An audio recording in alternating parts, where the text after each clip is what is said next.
لبیک لبیک لبیک یا رسول اللہ، تاجدار ختم نبوت، زندہ باد زندہ باد زندہ باد۔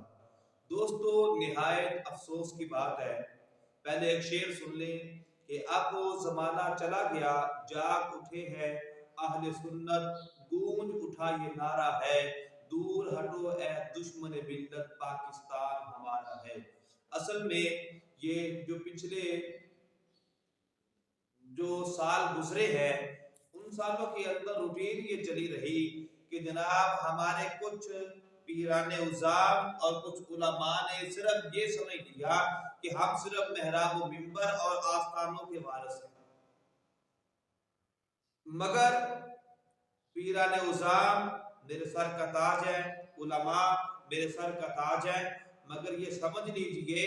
کہ جس طرح تحریک لبیک پاکستان نے ایک سوچ بدلی ہے، جس طرح پہلے مولانا شاہ احمد نورانی صدیقی رحمۃ اللہ علیہ انہوں نے ایک سوچ بدلی تھی، مولانا عبدالستار خان نیازی رحمۃ اللہ علیہ اور ان کے رفقا جتنے بھی محبت کرنے والے، اور انہوں نے ایک سوچ بدلی تھی، اور انشاءاللہ ایسے ہی یہ اسی جماعت کا ایک کارکن جو بہت ہی اچھے انداز کے اندر ایسے ابھرا اور تحریک لبیک پاکستان کی صورت میں عوام اہل سنت حضور کے عاشقوں کو ایک ایسا پلیٹ فارم عطا کیا کہ بتا دیا علماء محراب و منبر کے بھی وارث ہیں، پیران عظام آستانوں کے بھی وارث ہیں، اور اللہ کے فضل و کرم سے پاکستان کے اندر نظام مصطفیٰ کی فضا اس وقت بحال ہوگی جب محراب و منبر کے وارث بھی علماء اور پیران عظام ہوں گے، اور تخت و تاج کے وارث بھی علماء اور پیران عظام ہوں گے۔ اور یہ نہایت افسوس کے ساتھ یہ بات عرض کرنا چاہتا ہوں کہ پچھلے دنوں کے اندر 12 ربیع الاول کو تحریک لبیک پاکستان کے جلوس پہ ہری پور کے اندر پولیس نے شیلنگ کی، کس کے کہنے پر شیلنگ کی، کس کے کہنے پر گولیاں چلائی گئی، کس کے کہنے پر تحریک لبیک پاکستان کے کارکنان پہ یہ ظلم و ستم کیا گیا۔ مگر افسوس کی بات یہ ہے کہ میڈیا بھی آزاد ہے، لیکن اس طرح کی تحریک لبیک پاکستان کی حمایت، تحریک لبیک پاکستان کی اگر کوئی اچھی بات ہو تو وہ میڈیا نہیں دکھاتا، تحریک لبیک کا اگر کوئی ایسا، حالانکہ کوئی ایسا ہماری نظر میں کوئی کام ہے نہیں، مگر اس کے باوجود کوئی ایسا کام جو ان ظالموں کو لگتا ہے کہ جناب اس کام کی وجہ سے تحریک لبیک بدنام ہوگی، وہ کام جناب صبح سے لے کر شام تک سوشل جو ہے وہ جناب میڈیا پہ دکھاتے رہتے ہیں۔ کئی دفعہ پاکستان کے اندر میدان سجا، تحریک لبیک نے میدان سجایا اور تحریک لبیک پر گولیاں سیدھی چلائی گئی، کسی نے نہیں دکھایا۔ تحریک لبیک پاکستان والوں پہ شیلنگ کی گئی، تیزاب پھینکا گیا، کسی نے نہیں دکھایا۔ آخر کیا وجہ ہے؟ تحریک لبیک پاکستان صرف پنجاب نہیں بلکہ پاکستان کی تیسری بڑی جماعت ہے، پاکستان کی تیسری بڑی جماعت ہے۔ یہ ان لوگوں کی نظر میں ہے جو جناب سمجھتے ہیں کہ اگر ہم نے دوسری یا پہلی کہہ دیا تو پھر ہمیں جناب سیٹیں دینی پڑیں گی۔ آپ سیٹیں رکھو اپنے پاس، آنے والے دنوں کے اندر ہم جانتے ہیں کہ آپ لوگوں سے سیٹیں ہم نے کیسے لینی ہے۔ باقی اگر دیکھا جائے صحیح نیک نجدی کے ساتھ دیکھا جائے تو الحمدللہ تحریک لبیک پاکستان کے جو کارکنان ہیں ان کی وفائیں، ان کی محبتیں، اور تحریک لبیک پاکستان کے سربراہ امیر المجاہدین علامہ خادم حسین رضوی رحمۃ اللہ علیہ آپ کی وفا، یہ تحریک لبیک پاکستان اللہ کے فضل و کرم سے پاکستان کی پہلی نمبر 1 جماعت ہے، جس کے پاس اللہ کے فضل سے جو کارکنان ہیں وہ کسی اور جماعت کے پاس ایسے کارکن نہیں ہیں، اور ایسے ہی تحریک لبیک پاکستان کے پاس جو قیادت ہے وہ کسی اور جماعت کے پاس قیادت نہیں ہے۔ تو ہری پور کے اندر شیلنگ کی گئی، حق تو یہ بنتا تھا کہ نوٹس لیا جاتا، مگر جب پاکستان کے اندر لاہور کے اندر تحریک لبیک پاکستان کا مرکزی جلوس جب وہ جناب اختتام کی طرف جاتا ہے تو پتہ چلتا ہے تو قبلہ امیر محترم حافظ سعد حسین رضوی صاحب انہوں نے اعلان کیا کہ ہم آئندہ اتوار ہری پور وہاں پہ جہاں جلوس ہوا تھا وہاں ہم دوبارہ پھر جلوس نکالیں گے، پھر ہم دیکھیں گے۔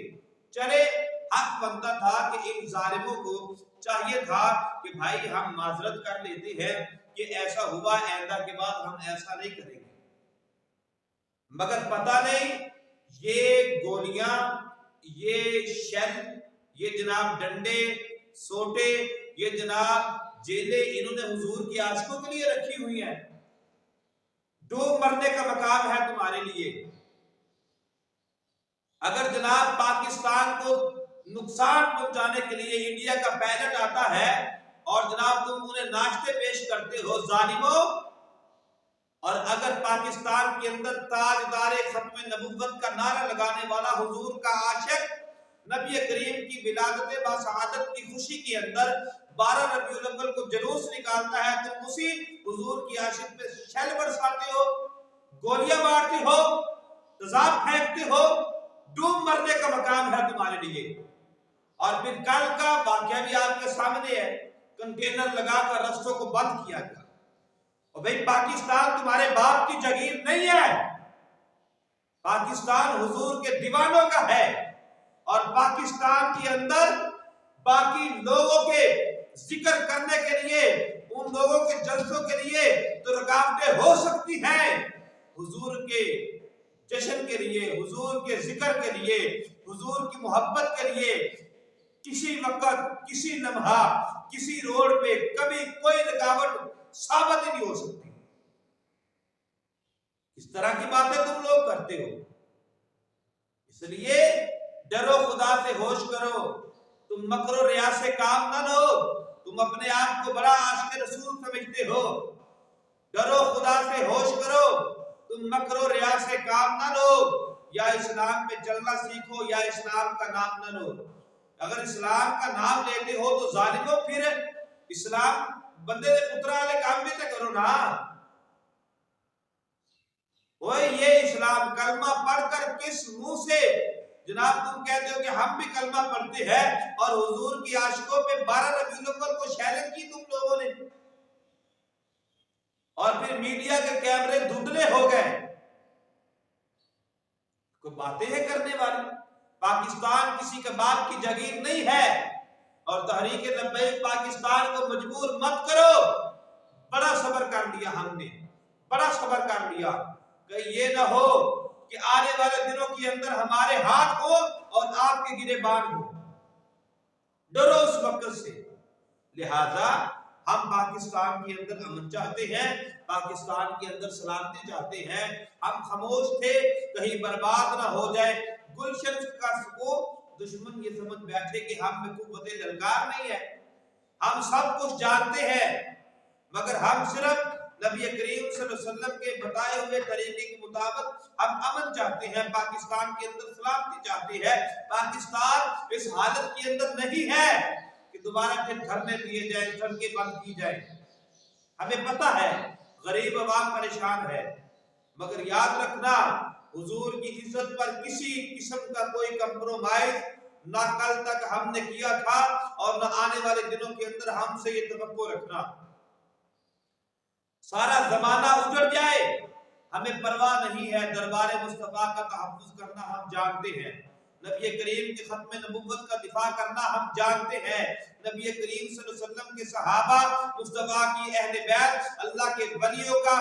جو ہے وہ احترام، ان مقدس ہستیوں کا تحفظ کرنا ہم جانتے ہیں، اور ہم سمجھتے ہیں کہ آنے والے دنوں کے اندر یہ نوبت پیدا نہ کرو۔ اللہ ہمیں صحیح معنوں کے اندر نبی کریم صلی اللہ علیہ وسلم کا جس طرح ہم نے کلمہ پڑھا ہے ایسے نبی کریم کے ساتھ وفا کرنے کی اور پاکستان کے ساتھ وفا کرنے کی توفیق عطا فرمائے۔ پاکستان زندہ باد، پاک فوج پاک زندہ باد۔